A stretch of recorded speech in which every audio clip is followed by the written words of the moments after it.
Le sommeil joue un rôle vital dans notre bien-être, autant sur le plan mental que sur le plan physique. Il influence directement des aspects cruciaux de notre organisme, le système immunitaire, la cicatrisation, la santé de notre peau, notre santé mentale et physique et même nos performances. Mais le sommeil ne se contente pas de réguler nos fonctions physiologiques, il est également la clé pour maintenir notre concentration, notre vigilance et notre stabilité émotionnelle pendant la journée. Une bonne nuit de sommeil est essentielle pour maintenir notre capacité à affronter les défis de la vie quotidienne. Ce que je viens de vous dire, c'est évidemment pas nouveau, d'ailleurs la plupart des gens sont au courant de ces choses, mais ce qu'ils ne savent pas, ce sont toutes les petites choses qu'on peut mettre en place et qui, mises les unes à côté des autres, vous permettront d'avoir un sommeil optimal. Et c'est pourquoi aujourd'hui, je vais vous présenter des outils et des astuces qui vous permettront de vous endormir facilement, de vous rendormir si vous vous réveillez au milieu de la nuit ou si vous dormez mal, et même de rattraper le sommeil qui vous manque. Alors restez avec moi jusqu'au bout de cette vidéo.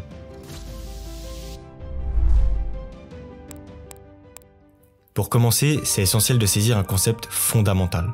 Les 60 à 90 premières minutes de la journée déclenchent véritablement une série d'événements biologiques en cascade qui dureront tout au long de la journée, de la soirée et jusqu'à notre prochaine nuit. C'est donc très important d'exploiter les premiers moments de notre journée pour favoriser l'optimisation du sommeil. Et en début de journée, le stimulus le plus puissant dont j'ai la connaissance aujourd'hui, c'est l'exposition à la lumière, idéalement celle du soleil.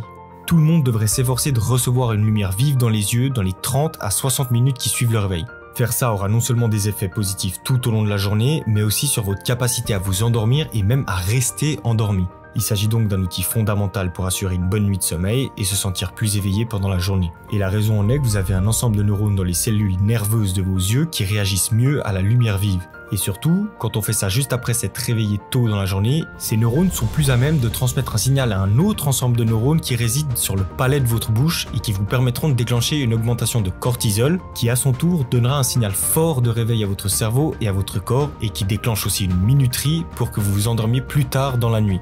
Vous l'avez senti là, la cascade?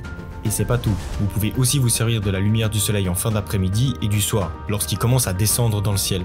Cette lumière déclenche les mêmes neurones dans l'œil qui communiquent avec notre horloge circadienne et ça vous permettra aussi d'envoyer une précieuse information à votre cerveau sur le moment de la journée qu'il utilisera ensuite pour préparer votre sommeil. Ça, c'était pour l'exposition à la lumière. Maintenant, on trouve aussi une autre astuce dans la température de notre corps. Vous le savez sûrement, il existe une température environnementale idéale propice à l'endormissement et elle se situe entre 18 et 22 degrés. Ça, c'est pour l'environnement extérieur. Mais vous avez sans doute aussi remarqué que nous avons tendance à dormir bien mieux et à rester endormi quand le corps se refroidit. C'est principalement pour cette raison qu'il n'est pas recommandé de faire du sport avant d'aller se coucher, malgré la croyance que vous serez plus fatigué. Si vous faites de l'exercice de manière très intense, musculation, course à pied ou peu importe l'exercice finalement, ça augmentera la température de votre corps et retardera votre horloge circadienne. Par exemple, si vous faites de l'exercice l'après-midi ou le soir et que c'est le seul moment où vous pouvez le faire ou bien que c'est votre moment préféré et que c'est parfait pour vous, faites attention à ne pas ingérer trop de caféine pour avoir de l'énergie parce que la caféine perturbera votre sommeil sans aucun doute. Et soyez aussi conscient que vous retardez votre horloge circadienne. Vous faites en sorte que vous aurez naturellement envie de vous coucher plus tard et donc de vous réveiller aussi plus tard.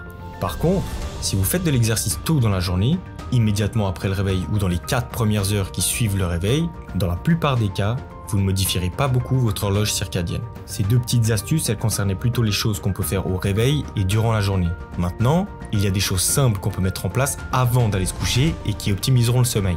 Une de ces choses que vous connaissez, j'ai aucun doute là-dessus, c'est que vous devez absolument éviter les lumières artificielles vives, quelle que soit leur couleur. Que ce soit la lumière bleue, jaune ou rouge, ces lumières vives réveillent votre cerveau et votre corps. Elles activent et réactivent les mêmes mécanismes que ceux qui étaient activés en début de journée par la lumière du soleil. En vous exposant à la lumière vive, quelle qu'elle soit, vous réduisez la production de mélatonine de votre cerveau et vous lui indiquez qu'il n'est pas prêt pour aller dormir. Pire encore, vous lui signalez qu'il est temps de se réveiller et d'être actif. Tout le contraire de ce que vous voulez vraiment. Et donc, évitez les lumières artificielles vives. Une autre chose que vous pouvez aussi envisager est de prendre un bon bain chaud, une douche bien chaude ou même faire un sauna. Et ça, c'est évidemment lié avec ce que j'expliquais tout à l'heure par rapport à la température du corps et vous allez comprendre pourquoi. On pourrait penser qu'un bain chaud ou un sauna réchauffe le corps et c'est effectivement ce qui se passe si on reste très longtemps, plus de 20 à 30 minutes. Mais si on prend un bain chaud ou un sauna le soir et que l'on reste pas plus de 20 minutes, ce qui se passe en réalité dans votre corps, c'est qu'il y a un refroidissement compensatoire de la température corporelle centrale qui baisse de 1 à 3 degrés. Autrement dit, votre corps se refroidit de 1 à 3 degrés, ce qui facilitera évidemment grandement l'endormissement. Maintenant, je vais vous parler d'une autre astuce que beaucoup de personnes ignorent.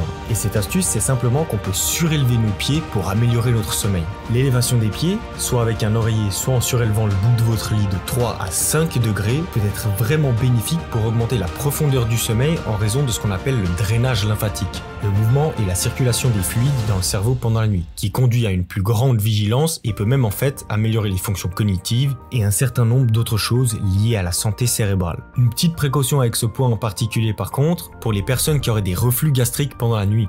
Le fait d'avoir les chevilles surélevées par rapport au reste du corps peut en fait exacerber ce problème. Donc pour ces personnes-là, il faudra inverser le processus et donc surélever la tête par rapport au reste du corps de 3 à 5 degrés. Et la dernière chose que je voulais aborder avec vous dans cette vidéo, c'est le cas de l'apnée. Aujourd'hui, l'apnée du sommeil est l'une des causes les plus courantes de perturbation du sommeil et elle a des effets extrêmement néfastes. L'apnée, c'est quoi? C'est essentiellement des épisodes de suffocation ou de manque d'oxygénation pendant le sommeil. Et l'apnée, elle est particulièrement présente pour les personnes qui sont très corpulentes, que ce soit dû à l'obésité ou à un excès de muscles. Et oui, beaucoup de personnes qui ont trop de muscles souffriront en fait d'apnée du sommeil sans même le savoir. Et comme je vous l'ai dit, l'apnée du sommeil est en fait très dangereuse. Elle est associée à un certain nombre de problèmes cardiovasculaires, à des dysfonctionnements sexuels et elle est même associée à des problèmes de cognition. Pour réduire l'apnée, il existe évidemment de nombreux dispositifs médicaux, mais commencez peut-être avec l'astuce que je vous donne maintenant. Et cette astuce, c'est qu'il faut s'entraîner à dormir en respirant par le nez. D'ailleurs, respirer par le nez, c'est bénéfique pour tout le monde, ça améliore grandement la qualité du sommeil. Et comment on fait ça? Vous allez penser que je suis un peu fou, mais j'ai pas trouvé d'autre moyen de le faire que de se mettre un ruban adhésif sur la bouche pour se forcer à respirer par le nez pendant votre sommeil. Apprendre à respirer par le nez pendant le sommeil, ça empêchera les ronflements dans la plupart des cas et ça compensera aussi l'apnée du sommeil. Voilà, en mettant toutes ces petites choses en place, non seulement votre sommeil s'améliorera rapidement, mais votre sentiment d'éveil et de concentration dans la journée s'améliorera tout autant. Et évidemment, votre santé en général n'en sera que meilleure. Merci d'avoir regardé cette vidéo jusqu'à la fin. Si elle vous a plu, n'hésitez pas à la liker, à la partager et à vous abonner. Moi je vous dis à la semaine prochaine, dormez bien. Ciao!